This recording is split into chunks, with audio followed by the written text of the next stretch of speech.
Little small things getting in the way of that, like Garth Brooks and the Music City Grand Prix, and apparently some Nashville SC dates as well, Lucas. So soccer has foiled us again. 615-737-1045. Harry Douglas going to join the show in 10 minutes. We're going to talk about Julio Jones, A.J. Brown, and his buddy at Louisville, Des Fitzpatrick. A good training camp wide receiver preview comes your way momentarily with a former Titans wide receiver. Now, we have been talking about Vrabel and your reaction to his comments out there at St. Thomas Sports Park earlier. I have a few things that I want to hit, but people have called in, so we don't want to keep the good people waiting. Let's start with Brian in Nashville, who wants to weigh in about Mike Vrabel. What's up, Brian? Hey, Buck, how you doing, man? Big fan. I'm concerned with. So, is Julio the number one or the number two option? I mean, does it? I guess ask me which week. You know what I'm saying? Like, I don't think it goes like that. You know? So, right. So I'm concerned with just the player Julio has been on those games where he gets like 2 or 3 targets.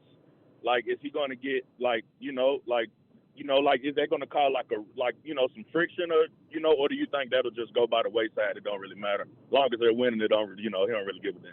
Well, I think Mike Vrabel answered this question for you, Brian, so why don't we go to the audio? He was asked about Julio Jones' leadership, because I do think this is something, and my honest answer, me personally, I don't know Julio Jones yet. We haven't had the opportunity to interact with him other than a Zoom. But this was Mike Vrabel on Julio Jones' leadership now that he's a Tennessee Titan. One thing I told him was that I'm going to hold the best players the most accountable, and hopefully that they can then in turn do that to the rest of the team. I've always said that that's something that we believe in. That's how I was coached, and that's what I know. So I just wanted to make sure that he understood that, which he did, and that's something that he was very comfortable with, and we were able to have a conversation. So all our conversations and that everything that he's done since he's been a member of our team has been positive. So, and here's what I'll say, because I've only seen him out there, mandatory minicamp and his 1 day of OTAs. 1 day of OTAs. What I will tell you is that the world stopped basically around Julio Jones, even among other professional football players. Julio Jones knew that he was being watched, and I'm certain throughout the course of his career, knew that he brought this different aura to just a June OTA. There was more energy and juice around everything that was happening. It brought up the level of competition because Julio Jones was out there among them competing. Now, what to the caller's point, to Brian's point about will he be, I can't answer that question. I don't know. I don't personally know Julio Jones yet. And maybe I will not get to know him on a hyper-personal level, but we will learn more about him through the interactions that we are now able to have in person. It's like asking me, what do I make of the way Jadeveon Clowney thinks about something? Well, I had one Zoom call with him throughout the course of an entire season. One.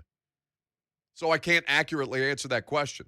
But what I will say to you is that in that one OTA, after he was traded for, and in those minicamp practices, you could see him interacting across the field with everybody, showing Des Fitzpatrick how he was going through a particular drill, working with Ryan Tannehill, not just Tannehill, Woodside and Kaiser, the backup quarterbacks, to get on the same page with them as well. Julio Jones is well aware of the, for lack of a better term, gravitas that he carries.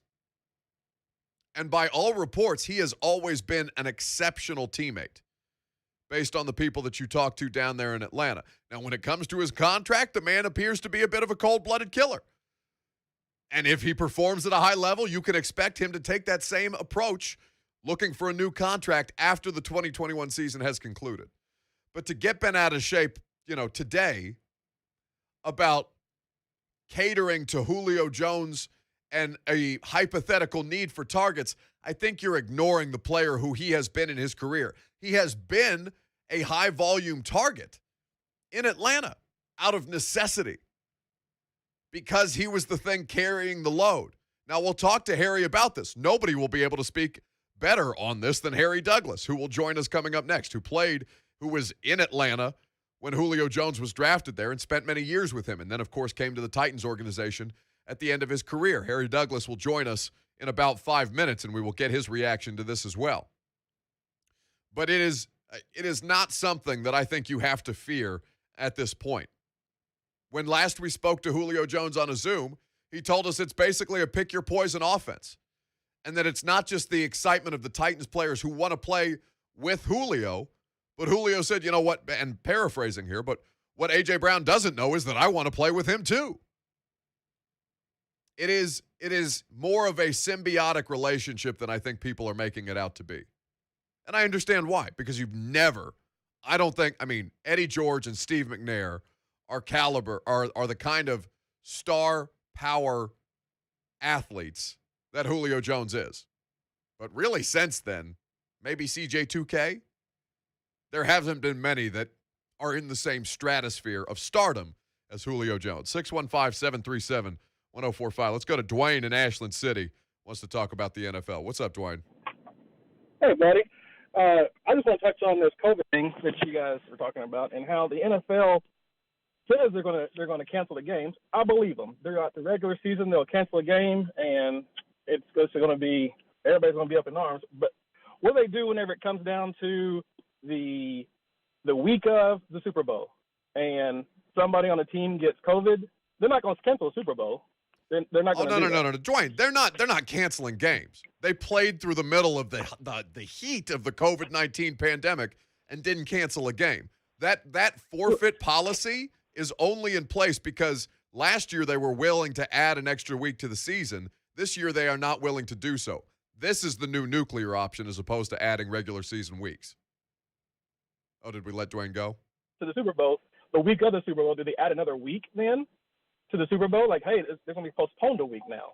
Well, I mean, they may postpone it, sure, but they're not going to give up the money. They're not going to give up the money with regular season inventory. No, Dwayne, of course not. This is not – the NFL is doing this to protect the money. The NFL is not doing this to cost them money. This is only if such a case arises that the players among the unvaccinated cost them money. That's the only way that any of this happens. And if it didn't happen last year, damn sure it's not going to happen this year. But this is the protection in place. Thank you for the call. 615-737-1045. Yeah, people freaked out about this last week. Like this was something that wasn't just being put into the rule book, so at least they have a plan in place, or being put into the protocols, so at least they have a plan in place. Of course, this isn't actually going to happen. If they didn't cancel games last year, when the Titans are the sickest team in the NFL, the first one, the guinea pigs, for lack of a better term. Sure as hell they played that game on a Tuesday night, and it didn't matter how pissed off the Bills were that they were preparing for both the Titans and the Chiefs in the same week because they didn't know who they were going to play. They played that damn game because there was money at stake. Just like college football with these super conferences, just like Texas and Oklahoma in the SEC. This is not about football, health, and safety or any of it. It's about making the money. 615-737-1045. Harry Douglas, Titans wide receiver, will join us momentarily, and we will get his insights and analysis on this wide receiving group, particularly with Brian's question earlier about Julio Jones and the potential for him to demand targets in an offense. If he does not feel like he is being targeted enough, what will the reaction of Julio Jones be? And nobody will be able to speak better to that than Harry Douglas, who will join us momentarily. Obviously, Harry played at Louisville in college, so he knows Des Fitzpatrick well. He's a diehard Cardinals fan, and he's watched A.J. Brown throughout the course of his career. So we always appreciate when our good friend Harry Douglas joins the radio show. On the line with us now, my brother, what is going on? Nothing much, Buck. How you doing, buddy? You know I love when I get a chance to join you, man. Man, nothing makes me happier than hearing Harry Douglas break down some wide receivers. Of course, at HDouglas83 is where you can follow him on the socials. He's cranking out all kinds of great content. Let me start with your boy, Julio Jones, now a Tennessee Titan. Yeah. He has taken the same career path as Harry Douglas at the end of his career. Harry, we haven't talked to you since this happened. What do you make of the fit here in Tennessee? I think it's a great fit. I think it's a fit that Julio may have had his eyes on because it fits him as well. But with Derrick Henry being the stud that he is, A.J. Brown being the stud he is, now you add a Julio Jones. Now you have three guys, and with the improvement of Ryan Tannehill over the last 2 years, I think this offense can be very high power. And I add in Josh Reynolds, Anthony Fursker. I love what he brought to the table the last few years as well. So I'm looking for this offense to be very, very dynamic. And then you get Taylor Lewan back at your left tackle position. So right now you have Taylor Lewan, you have Soulful, and you have Ben Jones. Those are three guys who can anchor your offensive line, and you can bring the other two guys along to step up their play a little bit more. But this offense is going to be scary because I don't know if you can be able to put 8 guys in the box and leave Julio and AJ one-on-one. But it's just going to benefit. It's going to benefit Ryan Tannehill. It's going to benefit Derrick Henry. It's going to benefit A.J. Brown. It's going to benefit Julio Jones. It's going to benefit Anthony Fursker because he may be the person that get the one-on-one coverage to defeat and make plays. The same thing with Josh Reynolds when they go 3 wide. He has the opportunity, and I know this very well because when I had Roddy White, I had Julio Jones on the outside, and I had Tony Gonzalez.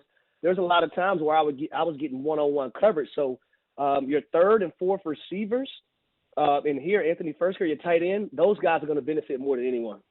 Which is, I think, something that Titans fans have been concerned about, Harry, just because they don't recognize Anthony Fursker as a top tight end. He's not been a starting tight end up until this point, but I think people are getting too caught up in the idea that you need a top flight tight end when you have the kind of caliber of wide receivers that the Titans currently have. But to that end, we've had people call in today, Harry, asking about Julio Jones and what happens in this Titans offense when he's with A.J. Brown and Josh Reynolds and Anthony Fursker, and they're handing the ball off to Derrick Henry. What happens if Julio doesn't get the kind of targets that he's accustomed to? I have talked to plenty of people in Atlanta. You and I have not talked about this prior to you joining the radio show, but everything that I hear about Julio Jones is that he is not that kind of player. Is that something that's been your experience? 100%. He's not that type of guy. Julio Jones is the team first guy. He's been that way since he was my rookie when he came into the NFL, and he's been that way since even when while I played with him years I did, and when I left and actually went to Tennessee up until this point. He is the ultimate pro. He's what you want as a franchise player. He's what you want to be the face of your organization. He's a guy that doesn't care about numbers. He cares about wins. And how the team is going to be better. I specifically remember this. I'm going to tell you this story. I remember we played New Orleans. I can't remember if it was my last year in New Orleans, but normally Julio was our screen guy. And we was in no huddle, and I messed around and got caught up outside, and he was in the slot. So Matt called the screen in no huddle. I was moving inside so he could move outside. He vividly told me, hey, man, stay outside. You got it. You good. Yeah. You in the lead and I got the screen and ran the screen for about 40. But that just shows you the kind of player that Julio Jones is and the kind of team guy he is first. He's never worried about individuality. He's always worried about the team and how they can do better. Which is such a rarity for a super. I mean, and you've obviously played with a great many star players during your time in the NFL, Harry. But I look at him and think that's such a singular quality, such a rare quality among a superstar of that caliber. I don't think the Titans have seen anybody at this level. Derrick Henry is getting to that point in his career, certainly, but basically since the days of Steve McNair and Eddie George. But you want to know what's funny, and it's funny you bring up Derrick Henry. Being around Derrick Henry a lot and then being around Julio a lot, those two guys kind of have the same demeanor. I remember a couple of times last year and the year before, media members asking Derrick Henry about how well he was doing, but he always deflects the spotlight off of him and puts it on his teammates. Him and Julio are the same type of guy. They are no-nonsense guys. They're strictly about business. They love their teammates. They're going to give their teammates credit, and they're super confident in what they do and what they can bring to the table. So when you mention those two guys, Derrick Henry and Julio Jones, their mindsets are the same, and their build is the same. And they just happen to both play to Alabama, and they both bigger than just about everybody. Yeah, it is a giant. There's a bunch of giant humans running around on the football field for the Tennessee Titans right now, Harry. Like I know a lot of general managers preach the idea of being more physical and bigger and faster than other teams. But oh my God, like John Robinson actually takes this seriously. These dudes are some bruisers. And not only that, though, you look across to the defensive side of the ball and what J. Rob has done defensively, bringing in Autry, bringing in Dupree bringing in Janoris Jenkins, drafting Caleb Farley, drafting Elijah Molden and those guys. It's going to be pretty scary what those guys are going to be on defense because last year, it's no secret, when Dean Pease left and he was absent, the secondary wasn't what it was supposed to be last year, right? And they struggled getting to the quarterback. Now you have these guys up front and this linebacker core that are serious, but then you have the secondary to back them up. Jeffrey Simmons, I think he's going to, before it's all said and done, he's going to be one of the best D linemen to ever play this game. He's just a monster. But they have the pieces now across the board, offensively, defensively, and last but not least, special teams, with Brett Kern being the best punter in the league in my eyes. The MVP punter, there's no doubt about it. At HDouglas83 is where you can follow Harry Douglas, our guest, former Titans and Falcons wide receiver. Now out here doing the media thing, and he's killing it 100% with the HD connection. You can find him on 92.9 The Game down there in ATL from time to time as well. Harry, with Des Fitzpatrick, a Louisville boy here in Tennessee, another Louisville boy here in Tennessee. Now he is in such a different position than he was prior to the Julio Jones trade, going from a fourth-round rookie who would have probably had to play substantive snaps this year, given what they didn't have at wide receiver. Now he's able to grow and develop a little bit more before he's put in that role. What can Titans fans expect from Des Fitzpatrick based on what you've seen from him at Louisville? I'll tell you this. Des Fitzpatrick is one of my favorite receivers to watch, period. I think all time because while he was at Louisville, the things that he does, and I'm going to talk about not even catching up to football right now. Right. When you talk about hustling, you talk about blocking, you talk about doing the little things right, that's what you get from Des Fitzpatrick. And when I watched his film and actually games I actually watched him play with Louisville because that's my alma mater, I drew to him, man, because he plays the game the way it's supposed to be played. Now you move to his skills. He's faster than what people think. He uses his body better than what people think. He makes the contested catches. Now he can learn under a Julio Jones, a A.J. Brown, and get even better. So when his number is called, he'll be ready. But I'm pretty sure he's going to be ready because I know how he works and he grinds. Harry Douglas, kind enough to give us some of his time here on 104.5 The Zone. Harry, it's always good to catch up, man. I hope we'll do it again soon. All right, thank you, guys. Appreciate it, Buck. At HDouglas83, give him a follow. The man's one of the best in the business and always gives us good insight on the guys that he knows best, which is the Titans. He was here with Derrick Henry in his rookie year. He was in Atlanta with Julio Jones in his rookie year. The man understands the kind of when Harry says the kind of things that he does about the fear factor, for lack of a better term, that this Titans offense poses. He doesn't just say it because he knows these guys and he's played with these guys. He says it not only because of that, but because of that. He understands the ability that this collection of people has to be able to bring to the football field this year. We will come back and we will wrap the show up. It went so fast. I don't know what happened. Polls next.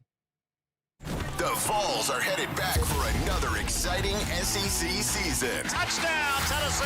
September 2nd, and new coach Josh Heupel and new athletic director Danny White look to right the ship. Follow along on your exclusive home for Vols football. 104.5 The Zone.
Make him bring palm fronds with which to fan me because it's going to be 100.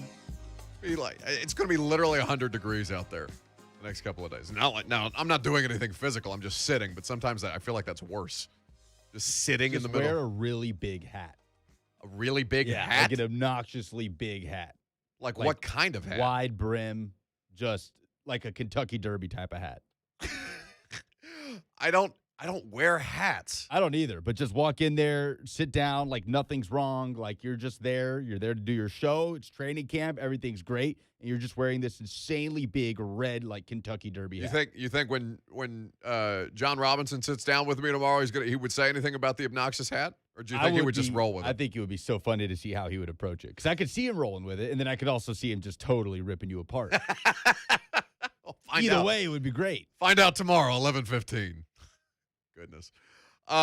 Yes, it is going to be. It's just great to be able to do these things face to face again.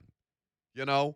I mean, that's been my biggest struggle with the Olympics is now that we've had semi-normalized sports in our lives, that when I turn on the Olympics and I see empty stadiums again, I'm just like, ugh. I don't want to go back in that direction. It's refreshing. Normally, I would not be excited about going to my 5th training camp and just dying in 100-degree heat whilst sitting in a booth. But I'm excited because it's been a long time since we got to do a lot of these things. And it is going to be so much fun. So we can't wait to have you with us the next 3 days and, into the future because this is our first football season together as a show. And I'm biased, but I think we're going to kill it. All right, polls. Down goes Frazier. Down goes Frazier. The polls have closed and the votes have been tallied. It's the segment where bias takes over and nuance goes to die. Now, here's your favorite Buck Reising Show correspondent, Lucas Pan. Make that poll Zika. So this blew up when we threw it out there. What's the one question that you would ask Mike Vrabel if you could at his opening press conference to kick off training camp? I think my favorite answer was from Mitch Holland. Are you going to kiss me or not? That was a pretty good one. Who was it? Derrick Henry Stiff Arm said, does he expect the coaches to coach better and the players to play better? I honestly, if I'm feeling froggy one day, like maybe I got to take a couple of shots of tequila before I go out there and ask Mike Vrabel a question like that. Maybe if for whatever reason my career finally comes crashing down and it's my last day at St. Thomas Sports Park. Hey, Mike, are the coaches going to coach better? And are the players going to play better this week? Your thoughts? Kenny Pruitt says, 3rd and 20. How do we get off the field? Will Schwartz have a voice in installing valid blitzing schemes in this defense? So that is a good question. A valid question. One that, not necessarily about the blitzing concepts, but Jim Schwartz is there to be, quality control. It's more involved than quality control, but it's kind of quality control when you're a senior defensive advisor in that role overseeing a defense that was hot trash last year. And on that note, a lot of people asking about the kicking situation. What are you going to do about the kicking situation? So we asked, who will be the starting kicker for the Titans in 2021? Blake Hobbiel out of Ohio State, Tucker McCann, the second-year pro out of Mizzou, or current free agent Steven Gostkowski, who, as Vrabel mentioned, lives in Franklin. And I love how Vrabel I think he lives down the street. I don't know. Come on, Vrabel knows where Steven Gostkowski lives, right? Listen, Mike, he knows that he lives in Franklin, but I don't give him. It's not like he knows the location of every player's home. You know what I'm saying? Yeah. Well, I feel like they know that Gostkowski's around and that he's a free agent. No, sure, they do know that, but this goes back to Kayla Anderson from WKRN News 2. Nothing made me laugh harder in the history of Mike Vrabel than him walking out on the practice field and that Kayla Anderson, right? Walking out on the practice field, not missing a beat, saying hello to Josina Anderson, and then keeping moving. He thought Josina Anderson was Kayla Anderson. Okay, yeah. I got you. There you go. So who's the Titans starting kicker next season? That joke didn't land. I was disappointed by that. Hobbiel, McCann, or Gostkowski? 48% say it's McCann. 38% say they will sign Stephen Gostkowski again. And 14% say Blake Hobbiel. All right, so for a coach that doesn't do individual praise like ever, when you ask him about individual players, he was very complimentary of Tucker McCann. Now, Tucker McCann's the only one that they had last year who's still on the roster. So it's not like Vrabel's going to just rip him for getting hurt and ending up on practice squad IR last year. But you take it with a grain of salt, right? How much do you trust them to be able to handle this? Because they have had opportunities to handle it, and they have had 6 kickers who have attempted a field goal in the last 2 years and not really been able to handle it. But Gostkowski can handle it. So it becomes a question, how long throughout the course of the offseason? You can bring in Gostkowski at any time, right? This is not something that has to be resolved before they hit the practice field tomorrow. But with McCann and Hobbiel, I guess how long are you willing to let the experiment play out before you say, okay, this has the potential, if we do not find a more viable solution, this has the potential to harm our football team? Are you at all concerned about Julio Jones not being happy with the amount of targets he gets with the Titans? Yes, a little, or not at all. 77% are not concerned at all. 18% say a little. 5% say yes. I guess I understand why people are asking, but you heard it from Harry Douglas. I've told you what the story around Julio Jones is in this regard from people coming out of Atlanta. And, of course, Julio was a rookie. As Harry, I don't know why it made me laugh to hear Harry Douglas go, yeah, Julio was my rookie. My rookie. I don't know. Something about that didn't compute for me for a second. But, yeah, he was a rookie when Harry Douglas was playing with the Falcons. So that is not a concern. We are sitting here on July the 27th. The Titans do not play a football game until September the 12th. And if that is something that does arise, it will not be until much further into the future. So remain calm. Pivoting a bit here, what SEC schools do not want Texas and Oklahoma to join the conference? Texas A&M, Arkansas, Missouri, or other? And we asked for people to reply with an answer. Only 1% of well over 200 votes said other. 85% said A&M, 9% Mizzou, 5% Arkansas. Did people reply to the poll with the others? One person said, I'd say Vandy and everything other than baseball. I'd say Vandy cares the least. I mean, this impacts Vandy less than any other SEC team, in my opinion. Well, I mean, it impacts Vandy financially because the other SEC teams hate having to revenue share with Vandy, who does nothing to contribute. Far as some type of competitive setback, like it doesn't really change Vanderbilt's status on the football field. No, it just depends on, who ends up in the East and makes it harder for Vanderbilt to win a game in college football. No, it'll be middling if there is a fourth team that tries to put the kibosh on this. But again, Greg Sankey would not be out here pushing this through behind the scenes if he had not already whipped the necessary votes to get a 3/4 majority to allow Texas and Oklahoma to join the league. So it would, if as Adam Sparks pointed out earlier, and by the way, fun show, Adam Sparks of the Knoxville News Sentinel, Harry Douglas, Mike Vrabel's press conference. If you missed any of it, check out the Buck Reising Show podcast. But Adam Sparks basically said, if there was a fourth team to emerge that would swing the odds in the favor of the nays, then it would be one of these middling teams like Ole Miss or Tennessee, who is trying to find a way to make a run, and it is being made more difficult because you've added not substantially better teams in Texas, but a legitimately dominant force in Oklahoma that's going to water down what remains of the pack. Last one of the day, which Olympic athlete or team is under the most pressure? U.S. women's national soccer team, Simone Biles, who just pulled out of a team event in gymnastics for mental issues. USA basketball or Katie Ledecky, the swimmer. 55% say it's USA men's basketball. 35% say it's Simone Biles. 8% say the women's national soccer team. 2% say it's Ledecky. So I would say Simone Biles, and obviously, you hate to see that about mental struggles, mental difficulties. But you also kind of love to see it in terms of the courage it took to pull out of that event. And think about what Simone Biles has gone through as a USA gymnast. Like the abuse she suffered in that setting and then to come back and perform at a high level, that's insane to me. That's why I think she's under the most pressure. Oh, no, there's no question. She's the face of Team USA this year. Now, the only other team that I would say is the United States women's national team in soccer, because it seems that a lot of Americans, for some reason, hate our Americans women's soccer team. But maybe we'll get into that tomorrow. Live from training camp, John Robinson at 11:15. Blaine and Mickey next.